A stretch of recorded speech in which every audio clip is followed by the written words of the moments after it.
Let's talk some summer league, guys. Let's do it. We have three Illini that we are going to be highlighting specifically tonight, playing in the NBA Summer League. Just got going last week.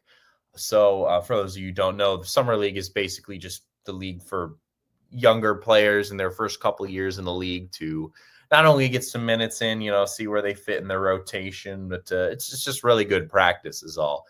It's a step below the preseason, right? Because not everyone plays, right? All the veterans, they don't play because they don't need to. These are dudes fighting for a roster spot or young guys who are going to get a roster spot, just getting in some work, really.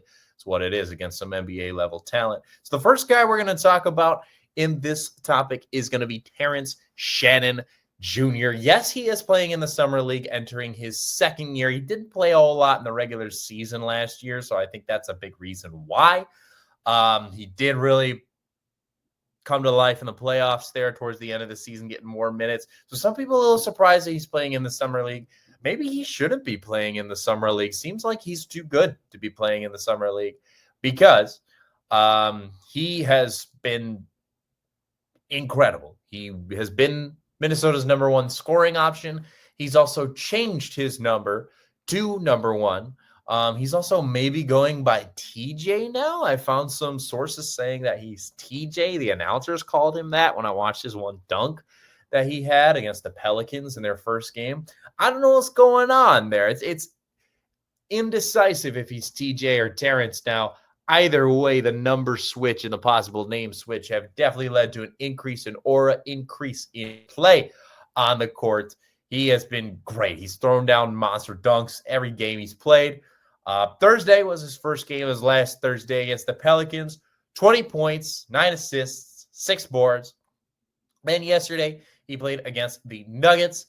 He dropped 24, 7 rebounds, 3 assists.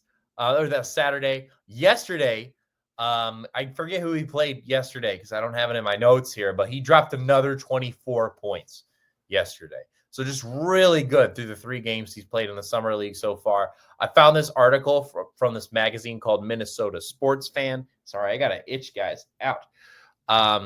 Itch right on my knee. Sorry, that really looked weird on camera. I feel like I had to explain that. Minnesota Sports Fan magazine, literally the title was that he said that he's too good for the Summer League. He's been their top option offensively, as I mentioned. He's shooting 42.4% overall from the floor. He is dominating. They honestly might shut him down for the rest of the Summer League because what's the point, man? Like, he's clearly too good for these guys. And as this Minnesota fan was saying, like, just get him sitting there with Anthony Edwards and the rest of the veterans, man. Like, he's almost too good to be out there. He's going to have a big year. He's really going to step up after what he did in the playoffs and now he'll be cooking in the Summer League.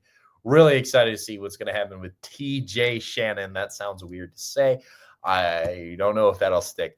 Kasparas Giannis then we talked about just a couple weeks ago because he was drafted by the Miami Heat. The Heat participated in the California Classic, which is always kind of the kickoff to the NBA Summer League, or some teams play out in California. He really, really struggled in that 3-game stretch that the Heat played in the California Classic. In 3 games, they were against the Spurs, the Lakers, and the Warriors. He put up 3 points against the Spurs with 3 turnovers. Lakers, 4 points, 5 turnovers. So more turnovers than he had points. Gosh, this itch. And then Warriors, 5 points, 4 turnovers. Really there's really no way to sugarcoat that. Really bad 3-game stretch. During those 3 games, he was a total of 1 for 17 on field goals combined for those 3 games. 1 field goal made. All his other points were from free throws. He's 0 for 11 from behind the 3-point line. So things did not look good for Kasparas Giannis. But then he opened up the Summer League really well then. His first game in the actual Las Vegas Summer League, 24 points and 4 rebounds. Really bounced back nicely after that bad performance in California. Got to Vegas and he cooked. Then on Sunday was his second game in Vegas. 6 points, 3 turnovers. So kind of the same stuff that he had in the California Classic, unfortunately. The Heat's last game was on Monday. He did not play. There is some speculation that he has been benched since he's already played in 5 games, and 4 of them were very not good.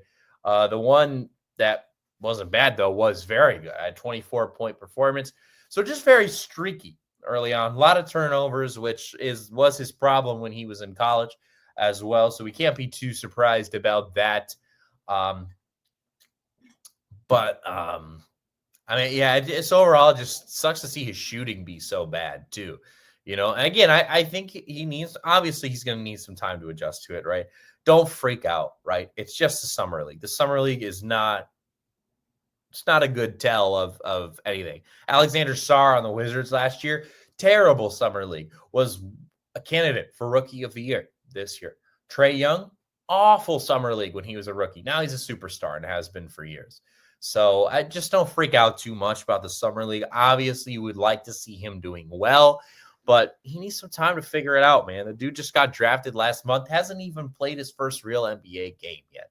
So don't freak out of, oh, God, he got benched and all that. Possibly he got benched. Yes, it doesn't really matter. It's a summer league. It doesn't matter. Last guy's Will Riley. Also drafted just the pick after Jokic Jonas by the Washington Wizards. First game, he's played in just 2 games. Jokic Jonas is playing a lot more because he's in the California Classic, whereas the other 2 weren't. Riley's first game was pretty bad. 5 points. He's 2 for 6 from the floor overall. Not as many turnovers as Jokic Jonas, at least. But then Sunday, his second game in the summer league for him, really showed out. 16 points, 5 of 6 from the floor. Hasn't been getting a lot of playing time because the Wizards are just stacked with first and second year talent. So the vast majority of their team is playing in the summer league. So it's tough for him to get minutes, especially they have so much, I don't want to say more promising, but just a really highly touted young talent on the Washington Wizards, right? So I really didn't get a lot of minutes in either game, so don't freak out too much about those 5 points. Just because he didn't really play a lot. Also didn't really play a lot Sunday. 16 points, though. 5 for 6. I mean, again, he made the most of his opportunities. He got 3 for 4 from three-point, and both his field goals that weren't three-pointers were and ones. And he also had 0 turnovers. So really, really good stuff out of Will Riley on Sunday. Very impressed. So, I mean, looking good for 2 of them. Looking good for Shannon. Looking good for Riley. Don't panic on Jokic Jonas. It's just the summer league. You really don't want to read into it too much. Just wanted to give you guys a quick update on how all that is going.